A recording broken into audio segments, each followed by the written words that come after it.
20 نومبر 1979 کو امام کعبہ شیخ الاسبیر نماز فجر کی تیاریوں میں مصروف تھے۔ 55 سالہ امام نے خاکستری رنگ کا جوبہ پہنا ہوا تھا اور ان کے پیچھے تقریباً 50,000 کے قریب لوگ نماز فجر کی ادائیگیاں کر رہے تھے۔ نماز فجر کی ادائیگی مسلمانوں نے معمول کے مطابق ادا کی اور شیخ صاحب نے دعا کے لیے ہاتھ اٹھایا۔ اتنے میں وہ دیکھتے ہیں کہ کچھ لوگ تابوت لیے ان کی جانب بڑھ رہے ہیں۔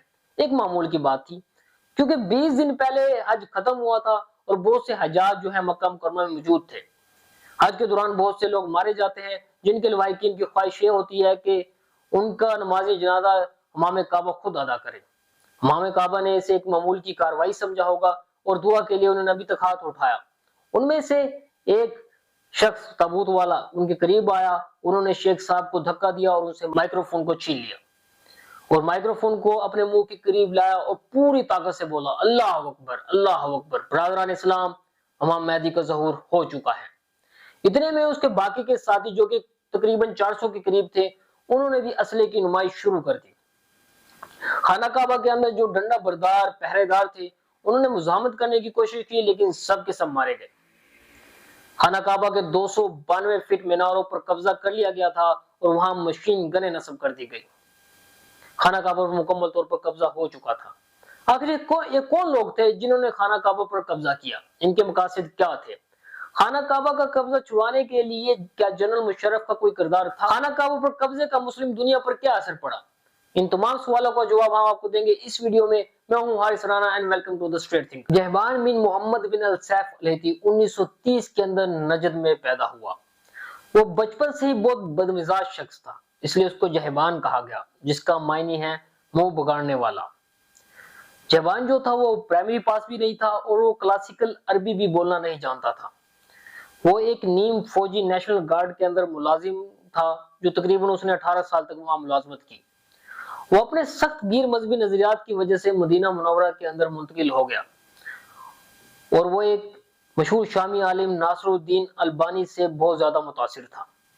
اپنے سخت گیر مذہبی مزاج کی وجہ سے اس نے ایک سخت گیر تنظیم الجامیہ کو جوائن کیا۔ الجامیہ سخت نظریات رکھنے والی ایک بنیاد پرست اسلامی تنظیم تھی، جو کہ اسلام کو 1400 سال پہلے والی شکل میں بحال کرنا چاہتی تھی۔ یہ لوگ بنیادی طور پہ تصاویر جو کہ پاسپورٹ پر شائع ہوتی ہیں، ویزا ہوتی ہے، اس کے بھی سخت خلاف تھے۔ یہ لوگ محراب کے خلاف تھے اور مجسمہ سازی کے بھی سخت خلاف تھے۔ اس لیے اکثر ملبوسات کی دکان میں داخل ہو جاتے تھے اور وہاں پر موجودہ مجسموں کو توڑ دیا کرتے تھے۔ یہ لوگ جوتوں سمیت نماز ادا کرنے کو جائز سمجھتے تھے، اس لیے شہر کی اہم مساجد کے اندر جوتوں سمیت داخل ہو جاتے تھے۔ ان حرکتوں کی وجہ سے مدینہ کے اندر مختلف طرح کے فتنے پیدا ہونا شروع ہو گئے۔ 1977 کو مختلف علماء کرام نے ان کو سمجھانے کی کوشش کی اور بہت سے الجامیہ کے نوجوان علماء کے قائل کرنے پر مان گئے اور انہوں نے الجامیہ کو خیر آباد کہہ دیا، لیکن کچھ اپنی ضد پر قائم رہے اور وہ تمام نوجوان جہبان کے گرد اکٹھے ہو گئے۔ پولیس نے الجامیہ کے خلاف کریک ڈاؤن کیا، جہبان اور اس کے 100 ساتھیوں کو گرفتار کر دیا اور بعد میں اس کا کیس جو ہے وہ محمد ابن باز کے سامنے پیش کیا گیا۔ ابن باز جو تھے وہ سعودی عرب کے ایک سپریم عالم تھے اور وہ خود بھی سخت ترین نظریات رکھنے والے عالم تھے۔ انہوں نے جہبان اور اس کے ساتھیوں کو معاف کر دیا اور ان کو رہائی دے دی۔ جہبان جب جیل میں تھا تو اس کی ملاقات محمد القحطانی سے ہوئی۔ جہبان کو 1978 کے اندر احساس ہوا کہ حضرت مہدی علیہ السلام کے نزول کے بارے میں جو بشارتیں اسلامی تعلیمات کے مطابق ہیں، ان میں سے بہت سی بشارتیں محمد القحطانی پر صادق ہوتی ہیں۔ جیسے کہ اس کا نام محمد تھا، اس کے والد کا نام عبداللہ تھا، وہ سید گھرانے سے تعلق رکھتا تھا اور وہ نجد کے حجاز کے شمال میں نجد سے اس کا تعلق تھا۔ ان تمام بشارتوں کی وجہ سے اور جہبان کے بہکاوے میں آ کے محمد القحطانی نے مبینہ طور پر امام مہدی ہونے کا دعویٰ کر دیا۔ یہ محمد القحطانی، جہبان اور الجامیہ کے وہ ہارڈ لائنر نوجوان تھے جنہوں نے خانہ کعبہ پر قبضہ کیا۔ جہبان اور اس کے ساتھی جو تھے خانہ کعبہ پر قبضہ کر کے کیا مقاصد حاصل کرنا چاہتے تھے؟ انہوں نے لاؤڈ سپیکر پر قبضہ کرنے کے بعد اپنے مطالبات کا اعلان کرنا شروع کر دیا۔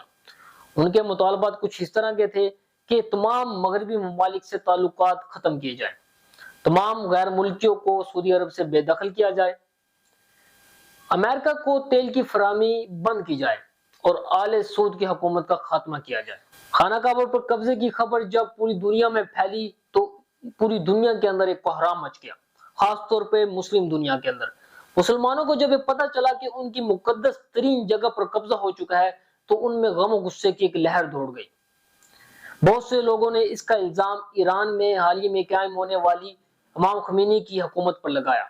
امام خمینی نے اس کا جواب یہ دیا کہ انہوں نے سب سے پہلے تو اس قبضے کی مذمت کی اور اس کا الزام الٹا امریکہ پر لگا دیا۔ امام خمینی کا الزام لگانا تھا کہ پوری مسلم دنیا میں امریکہ کے خلاف احتجاج کا ایک سلسلہ شروع ہو گیا، خاص طور پہ پاکستان، فلپائن اور ترکی میں امریکہ کے سفارت خانوں کے باہر پرتشدد مظاہرے ہوئے۔ اور ایک طرح سے اس قبضے نے سعودی عرب کی جو شاہی خاندان تھا اس کی اتھارٹی کو بھی بہت کوسچن مارک کر دیا تھا کہ آل سعود کی کیا یہ کریڈیبلٹی ہے کہ وہ حرمین شریف کا تحفظ کر سکے یا نہیں کر سکے۔ اب سعودی عرب کے شاہی خاندان کے سامنے سب سے بڑا مسئلہ یہ تھا کہ وہ جلد از جلد اس قبضے کو آزاد کروائے اور خانہ کعبہ پہ جنہوں نے قبضہ کیا تھا ان کو سخت سے سخت سزائیں دیں۔ صرف یہی صورت تھی جس کی وجہ سے جو شاہی خاندان تھا سعودی عرب کا اس کی ایک مورل اتھارٹی قائم رہ سکتی تھی، ادروائز یہ ملیا میٹ ہو جانی تھی۔ اب سعودی شاہی خاندان کے سامنے ایک بہت بڑا مسئلہ یہ تھا کہ وہ جلد از جلد بغیر کسی بڑے نقصان کے خانہ کعبہ کو باغیوں کے قبضے سے آزاد کروائے، اور خانہ کعبہ کو آزاد کروانے کے لیے سعودی شاہی خاندان پوری طاقت کے ساتھ حرکت میں آ چکا تھا۔ سعودیہ کی فوج کے اندر اتنی کریڈیبلٹی اور اتنی قابلیت نہیں تھی کہ وہ اس آپریشن کو اکیلے ہی سر انجام دے سکے، تو اس کے لیے بین الاقوامی دوستوں کے ساتھ رابطے کرنا شروع کیے گئے۔ اس میں پاکستان کے ساتھ بھی رابطہ کیا گیا، اس میں امریکہ کے ساتھ بھی رابطہ کیا گیا اور اس میں فرانس کے ساتھ بھی رابطہ کیا گیا۔ لیکن امریکہ کو ایک حد سے زیادہ انوالو نہیں کیا جا سکتا تھا کیونکہ امریکہ کا سیاسی کردار اس معاملے میں اس قدر متنازع ہو چکا تھا کہ اس کے انوالو ہونے سے سعودی عرب کے اندر بغاوت پھیلنے کا خدشہ تھا۔ تو اس لیے ایک نیوٹرل ملک فرانس سے خدمات حاصل کی گئی، فرانس سے کمانڈوز بلوائے گئے، لیکن یہاں ایک شرعی مسئلہ درپیش ہو گیا۔ وہ مسئلہ یہ تھا کہ اسلامی تعلیمات کے مطابق کوئی بھی غیر مسلم حرم شریف کے اندر داخل نہیں ہو سکتا۔ اس کے مسئلے کو حل کرنے کے لیے سعودی شاہی خاندان نے مذہبی اسٹیبلشمنٹ شیخ ابن باز سے رجوع کیا۔ انہوں نے مشروط فتویٰ حاصل کر لیا اور فرانسیسی کمانڈوز کو عارضی طور پر کلمہ پڑھایا گیا۔ فرانسیسی سیکرٹ سروس کے چیف نے ایک تجویز پیش کی، وہ تجویز یہ تھی کہ خانہ کعبہ کے اندر گیس چھوڑ دی جائے جس سے باغی اور یرغمالی دونوں بے ہوش ہو جائیں گے۔ ان کے بے ہوش ہو جانے کے بعد خانہ کعبہ کو بغیر کسی بڑے نقصان کے باغیوں کے قبضے سے آزاد کروا لیا جائے گا، اور ان کے اس مشورے پر عمل کیا اور خانہ کعبہ کے اندر گیس چھوڑ دی گئی۔ لیکن خانہ کعبہ رقبے کے لحاظ سے بہت زیادہ وسیع تھا، اس کے اندر گیلریز تھی، دالانیں تھی، راہداریاں تھی، اس لیے گیس والا منصوبہ اتنا افیکٹو نہیں لگ رہا تھا۔ لیکن جیسے ہی گیس چھوڑی گئی اس کے ساتھ ہی مسجد کی دیواروں میں سوراخ کر کے گرنیڈ پھینکنا شروع کر دیے سعودیہ کی فوج نے بھی۔